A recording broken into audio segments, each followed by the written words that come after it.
Hey guys, welcome back to another interesting video of Trading Basics, and in this video I am going to show you how can you deposit money into your interactive brokers. So without any further ado, let's dive right into this exciting video. Now in order to add money into your interactive brokers, just simply open your interactive brokers application into your PC. And after opening the application, just simply tap to this icon into here, and after that you will directly get this deposit and withdrawal fund option. Click into deposit and withdraw funds, and then it will lead you to the account management tab, where you have to select this currency option into here. Just simply choose the currency that you want to use, and then choose the location of the bank which you want to use into interactive brokers, and then click to this get instructions button.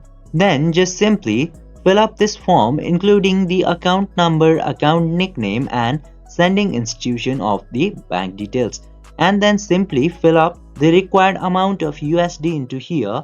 Then you can make this transaction recurring by ticking this box, then click to this get wire instructions button. Then after that your money will be deposited into your interactive brokers. I hope this video was helpful for you. If yes, don't forget to like, share and subscribe to the channel to never miss another update. Thank you for watching the video.